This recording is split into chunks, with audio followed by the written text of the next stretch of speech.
What's his product and how big's his spiritual organ? What's the product? Spray, gel? Spray, aerosol. No CFCs though. Ozone-friendly spray. Yeah, exactly. But it has to be aerosol, you know. Just get it without the CFCs. It's the greatest art form of the 20th century. Ziggy plays guitar. Ziggy Stardust. I recognize you from The Hair. How's it going? Okay. I thought you were gone to the great beyond. What, back to Mars? I think it was very playful in the beginning. It was playful and it was camp and it was just over the top with Ziggy.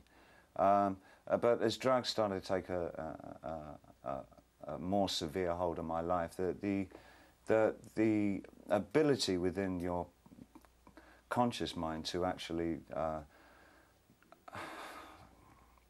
deliver yourself into two separate parts disappears and the lines blur, and it's only this one formless mutant that's left behind. So it gets quite messy in there. It gets very messy in there. And by the mid-70s, I was so out of my gourd that really it was very impossible. It was nigh on impossible for me to function in any rational way. So I didn't know I was playing characters at that time. Why did you kill Ziggy? I like it in black and white. That's good, eh? Yeah, haircut looks good. And it's American. Best haircut? I don't know. Maybe late 80s. I had a very, very, very short haircut when I was living in Berlin. Oh, guten Morgen. Haben Sie da Marlboro? Sorry, cigarette. Zigaretten. Are we on speed? Is it speed? Is it speed or Coke? I can't tell. I don't know, but it's going. Well, both Iggy and I felt that it might be time to clean up, so we were very smart about it. We went straight out of LA to the heroin capital of Europe, Berlin. That was the smartest move we made. But you know something? We were totally unaware of that. We had no. Oh yeah, right. We had right. I promise you, we had no idea. It just seemed such a romantically, historically interesting place, the Christopher Isherwood thing, and it being the gateway to Europe with all the art forms going in and out of there, and Dada being there. It just seemed like, you know, and you know, the Bader-Meinhof and all that. There was something kind of, we felt conflict and tension in the air. God, if we can't write in this place, we can't write anywhere, you know. And we're straighten up as well. Which to a greater extent we did.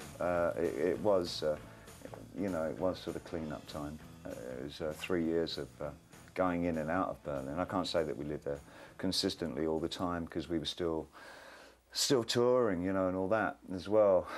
So we keep going back to the States and back to England and whatever. But I think one thing we got, it was actually shaking off the Hollywood thing, the LA thing, which, you know, it's sort of, you're served hand and foot there, and it's so easy to slip, especially when you're stoned, so easy to slip into that dependence on everybody around you.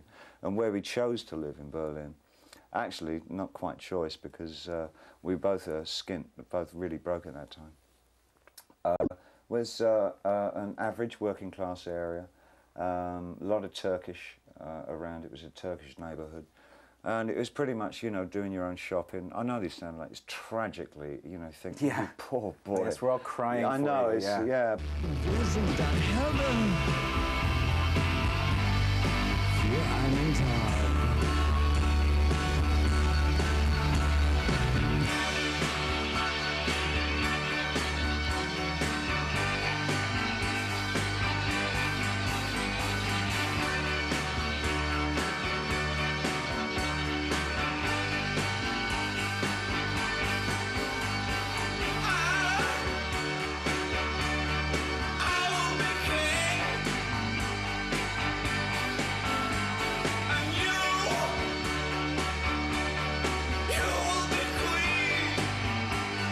Well, you've read, I mean, how, you know, sort of, you get, in America, everything gets delivered to you. You phone up the shop, don't you? And sort of stuff gets sent round food and drugs. You know, so everything's a phone call away. But it was there was a kind of reality in that, and just the reality of trying to think without drugs as well. That was probably even harder. It's funny that I think the ones that had the more mediocre, vacuous personalities in that period fared far worse than the ones that really put themselves through the mill. And people like Bill Burroughs, you can't meet a well, ostensibly healthier, fitter, older guy.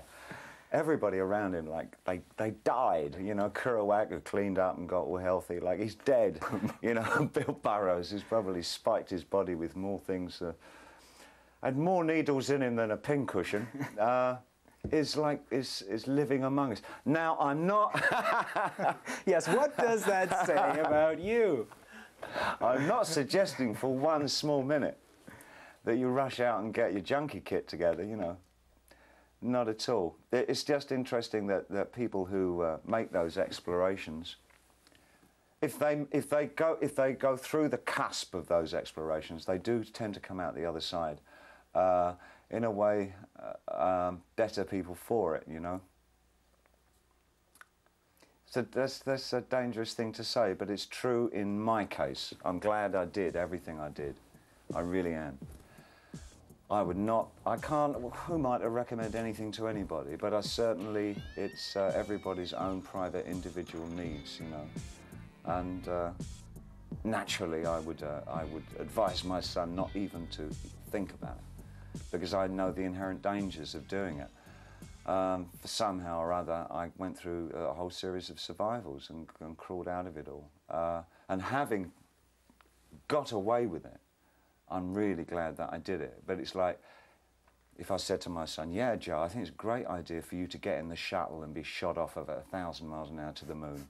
You know, what a great thing to be able to look back on. I don't want him to get in it in case it blows up, you know. But I know what he means, like the journey is like, whoa, out of space.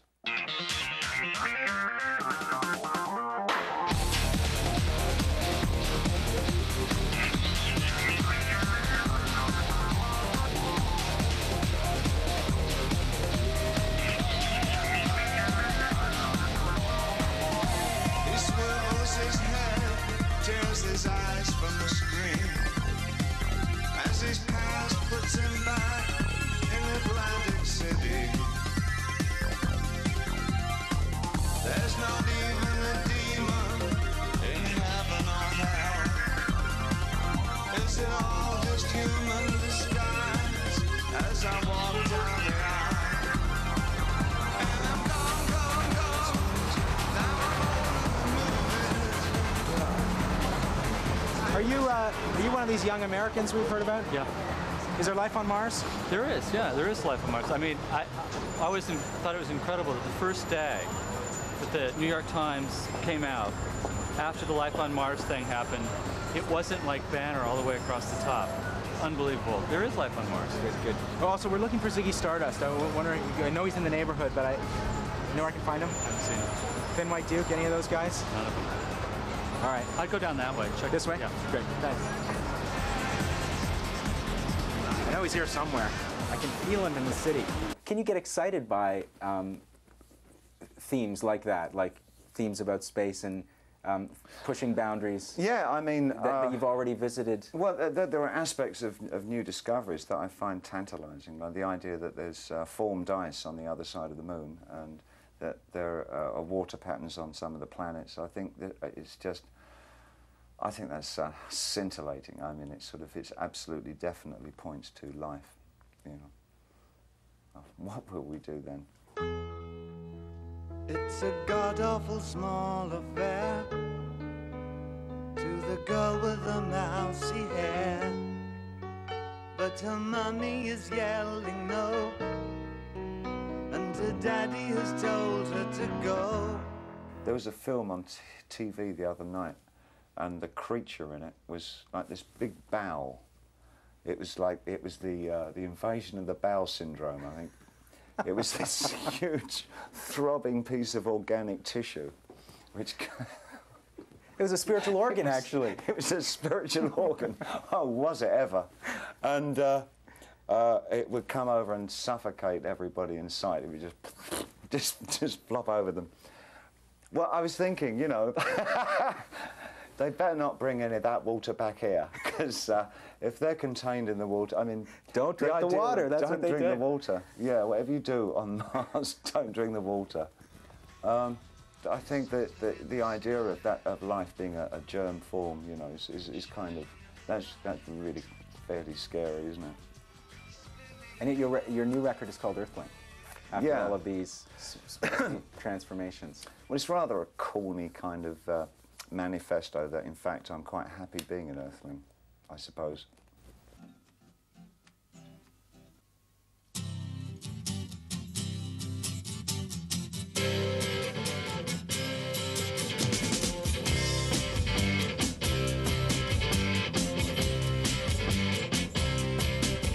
Well, I'm up on the 11th floor and I'm watching the cruisers below. Well, I'm down on the street and she's trying hard to bounce. Sorry. My curiosities as a human being, that a lot of them were kind of, I guess, considered taboos. There were things that most people would leave alone and not bother with and not really want to investigate because it might be a bit... The results of investigating them might be quite dodgy. And of course you get into some dodgy areas like the whole fascist thing. But I just had to follow my nose in anything that I felt that was within me that I wanted to know more about. I wanted to know why I had problems being, attaining some kind of mental stability, you know, and I just had to take everything out and explore it. And I don't think there were new things at all. I think everybody has the same thoughts and wants to investigate why they think like they think and see it through. And the purging thing keeps coming up, I suppose. Shut up, Jones. That actually, that's a theme among many, that you've visited so many things like alien culture, which is now on every backpack and lunchbox. You know, the cross-dressing, which is now being done by basketball stars. Who said I'd left that alone? Visited. Oh, I see. Always come back for another visit.